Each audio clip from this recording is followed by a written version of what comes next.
অনলাইনে অন্নপূর্ণা ভান্ডারের ফর্মটি পাওয়ার জন্য আপনাকে প্রথমে গুগলে গিয়ে সার্চ কি করতে হবে, মানি MONEY গীতা GITA মানি গীতা লিখে সার্চ করতে হবে। এই দেখুন এই পেজটাতে আপনাকে খুলতে হবে। ওখানে গিয়ে আপনি এই ফার্স্টে যেই মানি গীতাটা আসবে ওখানেই ক্লিক করবেন। ক্লিক করার পরে আপনি এই পেজটা খুলবে। খোলাতে আপনি নিচের দিকে স্ক্রল ডাউন করে দেখবেন, এই দেখুন আপনাদের ফর্মটা এখানে পাওয়া যাবে।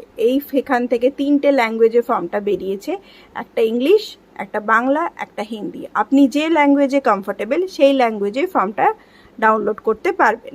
আচ্ছা, আমি এখন আপনাদেরকে বাংলাতে ফর্মটা ডাউনলোড করে দেখাচ্ছি।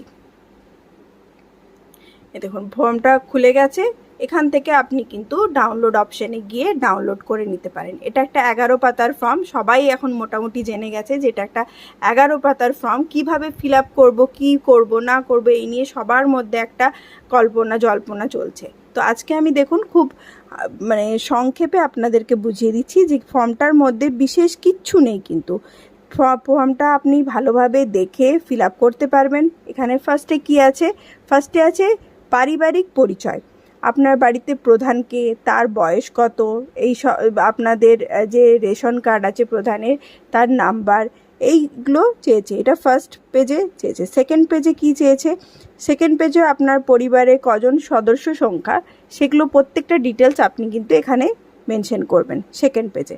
আচ্ছা, থার্ড পেজে আবার চেয়েছে যে রেশন কার্ড, আপনি রেশন যে কার্ডটা আছে তার মধ্যে আপনার কোন রেশন কার্ড, আপনি কি রেশন কার্ড ইউজ করছেন সেটা ডিটেলস দিতে হবে। আচ্ছা, আপনার সম্পদ কি আছে, এই যে সম্পদ বলে যে বিভাগটা আছে বাড়ি কী ধরনের, আপনার বাড়িতে 3টি বা তার থেকে বেশি পাকা ঘর রয়েছে কিনা, হ্যাঁ নাতে উত্তর দিতে হবে। এতে কিচ্ছু লেখার দরকার নেই, হ্যাঁ কিংবা না। যদি হ্যাঁ হয়ে থাকে আপনি হ্যাঁতে টিক মার্ক দেবেন, যদি না হয় তাহলে আপনি নাতে টিক মার্ক দেবেন। আচ্ছা, তারপরে আমি নিচের দিকে স্ক্রল ডাউন করছি। তারপরের পেজে আছে, আপনি দেখুন যে পরিবারের সকল সদস্যের মোট জমির পরিমাণ কত। একটা জমির আপনাদের সব পরিবারে যদি 2জন থেকে থাকেন কিংবা 3জন থেকে থাকেন, যজন আছেন সবার মোট মিলিয়ে সবার মোট যে জমির পরিমাণটা সেটা আপনাকে লিখতে হবে। এখানে দেখুন আপনি গাড়ি আছে কিনা কিংবা মোটর বাইক আছে কিনা এটা জানতে চেয়েছে। আচ্ছা, তারপর নিচের দিকে আসি। নিচের দিকে জানতে চেয়েছে আয় এবং পেশা, আপনি কি করেন সেটা জানতে চেয়েছে।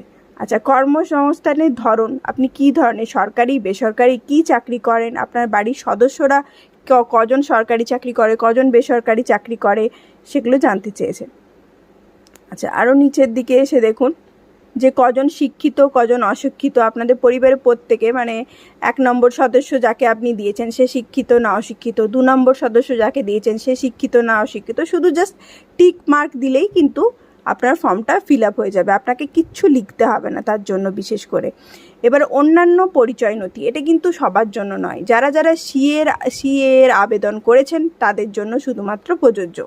এখানে যারা সিএ করেননি তাদেরকে কিন্তু কিচ্ছু ফিল আপ করতে হবে না।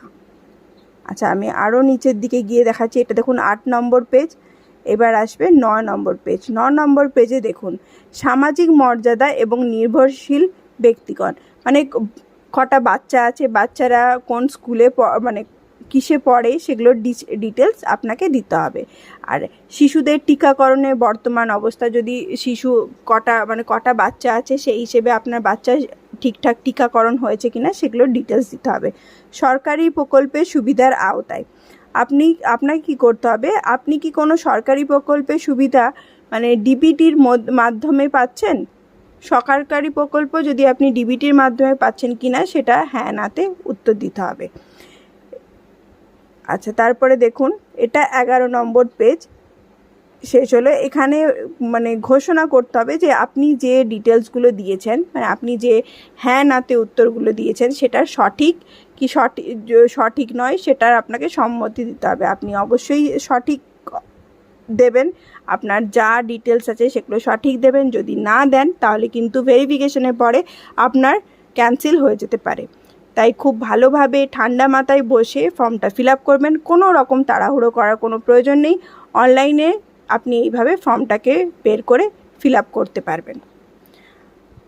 আশা করি আমার ভিডিওটা ভালো লেগেছে। ভিডিওটাকে একটা লাইক করবেন এবং আমার পেজটাকে অবশ্যই সাবস্ক্রাইব করবেন। এই ধরনের আরও ভিডিও আমার পেজে আমি অবশ্যই আপনাদের জন্য নিয়ে আসব। নমস্কার।